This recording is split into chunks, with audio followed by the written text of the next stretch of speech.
ஒடுக்கத்து புதனுக்காக நம் முன்னோர்கள் அந்த பலா முசீபத்திலிருந்து பாதுகாத்துக் கொள்வதற்காக பல நல் அமல்களை கூறியிருக்கின்றார்கள்.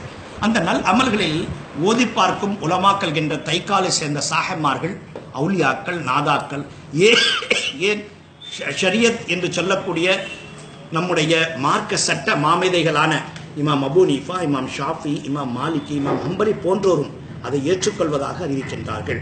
அது என்ன? அந்த மாதத்தில் கஷ்டங்கள் இறங்குவதால் அல்லாஹ்வும் தன் திட்டுக்கும் திருமறையில் இறக்கிய சலாம், சாந்தி உண்டாவதாக, நல்லவை உண்டாவதாக என்று சொல்லக்கூடிய 7 சலாம் ஆயத்துகளை ஒரு பீங்கான் தட்டில் எழுதி குடிப்பதோ அல்லது மா இலையிலோ ஆங்காங்கே உள்ளூர் பழக்கப்படி இருக்கின்ற பிள்ளைகளில் எழுதி சலாமுன் கௌலம் மிர் ரப்பி ரஹீம், சலாமுன் அலா நூஹின் ஃபில் ஆலமீன், சலாமுன் அலா இப்ராஹிம், சலாமுன் அலா மூசா வ ஹாரூன், சலாமுன் அலா இல்யாசின், சலாமுன் அலைக்கும் திப்தும் ஃபதுகுலுஹா காலிதீன், சலாமுன் ஹியா ஹத்தா மத்லஇல் ஃபஜ்ர்.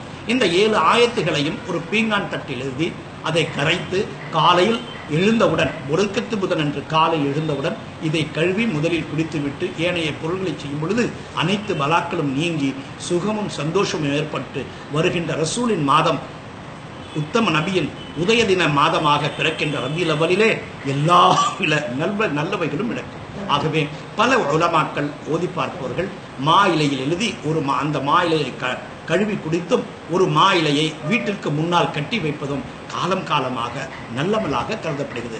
ஆகவே மூமின்களே, முஸ்லிம்களே, தேவந்து, தப்லீக், வஹாபி முதல் இன்று இருக்கின்ற தௌஹீத் வஹாபிகள் வரை குழப்புகின்ற எந்த குழப்பங்களுக்கும் நீங்கள் ஆட்படாமல் இந்த சலாம், அல்லாஹ்வின் சாந்தியும் சமாதானமும் அருளும் ரசூலின் பரக்கத்தும் கௌது நாயகத்தின் துவாவும் இறங்கக்கூடிய நல்லவர்களாக நாம் சேர்ந்து இந்த நல்ல மலையில் சேர்ந்து ஈடேற்றம் பெறுவோம். ஈமானை காப்போம், ஈடேற்றம் பெறுவோம். அஸ்ஸலாமு அலைக்கும் வரஹ்மத்துல்லாஹி தஆலா வபரகாத்துஹு.